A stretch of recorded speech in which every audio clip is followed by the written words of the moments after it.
키워드 2로 넘어갑니다. 박민 취임 전후 60일 KBS 뉴스 9의 집중 분석입니다. 김수정 위원님께서 박민 취임 전후 30일 동안 KBS 9가 어떻게 달라졌는지 데이터를 통해서 집중 분석을 하셨다고 했는데 어떤 기준을 가지고 분석을 정리했는지 또 분석을 정리한 이후에 결과도 말씀해 주시면 좋을 것 같아요. 아, 네, 이제 제 시간인가요? 네.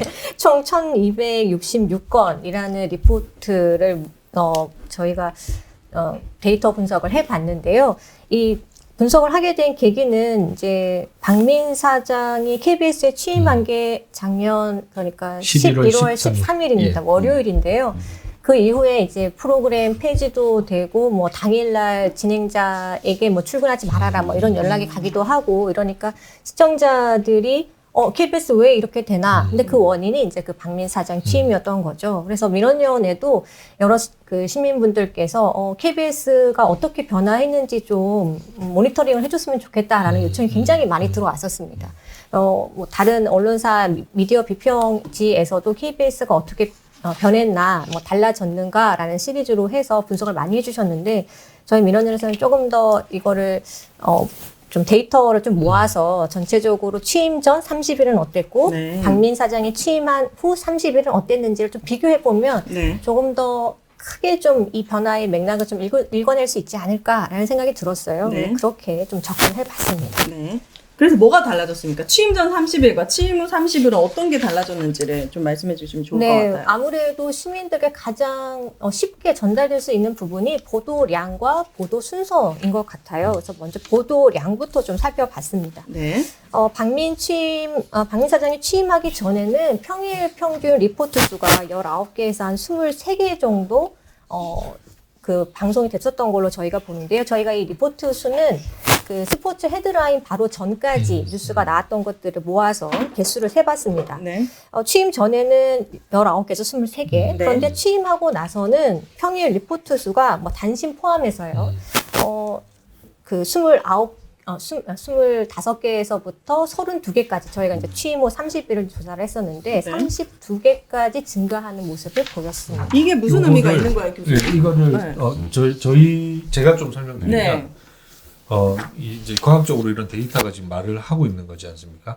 앞전에 그 박민 사장 취임 전에는 리포트 수가 이렇게 자꾸 적었다는 거, 19개, 23개는 사실상 블록화라는 그 개념이 있는 거예요. 그 블록화가 뭐냐면 뭐죠? 여러 가지 관계된 리포트 한 두세 꼭지가 하나에 모여서 실제적인 아젠다 세팅을 한다는 거죠. 특정 이슈 가지고 그렇죠. 두세 개의 어떤 뭐 노동이면 노동, 환경이면 환경에 대한 것들에 대해서 그러면 이게 그 힘을 가지고 끌어갈 수 있는 힘이 거기서 나오는 거거든요. 네. 그래서 저는 그 뉴스9의 방향이 아마 대부분 구성원들도 바람직하다고 보는데 자 수가 늘어나 버렸어요.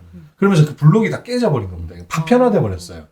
그래서 예를 들면 어떻게 이해하시면 되냐면 단순한 우리의 사건 사고들 있지 않습니까? 그냥 경찰발 수사 사건의 그 뭐 결과 받아 쓰는 리포트들 그리고 이제 지역에서 했던 뭐 풍물성의 어떤 리포트들 네. 이런 것들이 여기 와서 채워버리고 있다는 거죠. 그러니까 그거는 결국에는 보도의 질 자체를 매우 떨어뜨리는 것이고 맞습니다. 이거는 그 우리가 대국민 서비스로 쓰는 보도의 그 질이나 이전에 깊이가 경쟁사 입장에서 사라지. 보면 KBS 9시 뉴스가 어떤 심층성 이런 걸 되게 이제 강조하는 편이었거든요. 그런 것들이 이제 리포트를 이렇게 잘게 쪼개서 여러 개 다양한 자기들은 이제 다양하다고 아마 주장을 할 텐데 심층성이 이제 떨어지게 되는. 근데 왜 이렇게 하는 거예요? 자기들이 원하는 주제들 심도 있고 깊이 있게든 어떻게든 하면 되는데 이렇게 단신을 계속 내면 지금 그래서 어떤 제가 효과가 조금 있는 거죠? 내밀한 말씀 드리면 네. 이거 정말 저도 뭐 저희 내부적인 걸 너무 드러내는 거여서 안타깝긴 한데 그 기자들 자체가 이게 이제 발제를 안 할 수밖에 없는 거죠.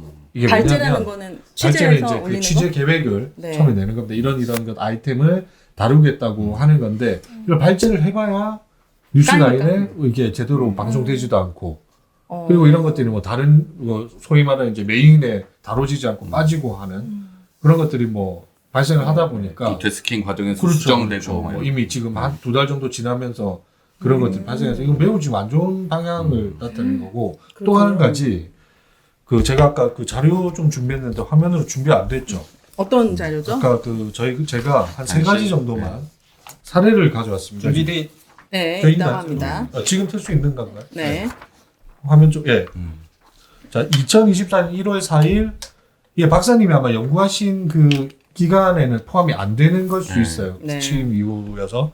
근데 어떤 계약서를 지금 나타내냐면 이것들 보십시오. 20초 그죠? 1월 4일, 1월 10일은 이재명 민주당 대표 이번 8일 만에 퇴원은 21초짜리. 2024년 1월 18일 강성희 의원 강제 퇴장. 다 단신으로 처리를 해요. 25초면 단신 처리했다는 겁니다. 문장 두 문장 정도에. 자, 그날 당일날 이 뉴스 대한민국을 흔들었던 맞아, 뉴스들이에요. 탑 뉴스였죠. MBC, 뭐 SBS 할 것 없이 탑으로 다루면서 제가 말했던 블록과 해서 엄청나게 중점적으로 다뤘던 뉴스인데 KBS는 저 밑으로 내리면서 단 2줄짜리 보도를 했다는 이런 게 사실 지금 문제인 거죠. 그렇구나. 심각성이 여기 있는 거죠. 박민 사장이 취임하고 나서 이제 정리하자면 이런 내용인 것 같아요. 박민 사장이 취임하고 나서 뉴스가 개수가 늘었다. 근데 이제 이게 양수로 늘은 내용을 들여다보니 중요한 이슈들을 알 수 있게 하는 보도 자체는 줄었고 그리고 예를 들면 이제 이재명 대표 피습 이런 테러 같은 중요한 뉴스들은 네. 거의 제대로 다루지지 않은 대신에 되게 어떤 사회나 사건 사고처럼 되게 뭐 이렇게 중요하지 않은 이슈들 이런 것들만 개수가 늘어나게 돼버렸다는 거죠. 그 이유가 지금 기자분들께서 이슈를 취재하겠다는 발제를 해도 아예 이제 이게 채택이 되지 않으니 네. 그냥 손을 놓게 만드는 상황이 진행되고 있다 이렇게 이야기해 주신 것 같아요. 네, 플루토님이 강성원 본부장님 말씀 너무 좋다고 이렇게 또 남겨주셨습니다. 내밀한 걸 많이 얘기해요. 네, 그러니까 내밀한 걸 앞으로도 더 내밀하게 부탁드립니다. 저는 아무리 KBS가 그렇다 해도 저 맨 마지막에 강성희 의원 쫓겨난 그거를 단신 처리할 줄은 정말 상상도 못했어요. 국회의원 끌려나가는. 네, 그러니까 네, 대통령한테 뭐 아무래도, 국정기 네. 좀 바꾸라는 말을 했다가 사지가 들려서 이제 방송 입장에서는 영상도 되게 중요하거든요. 현장을 생생하게 담을 영상이 있냐 없냐에 따라서 분량도 사실 늘었다 줄이기도 하는데 전날은 영상도 다 생생하게 다 기록으로 남아있던 사건이고 네. 사건 자체의 심각성도 상당히 크고 근데 이거를 뉴스 중간에 그냥 두세 줄 읽고 끝내더라고요.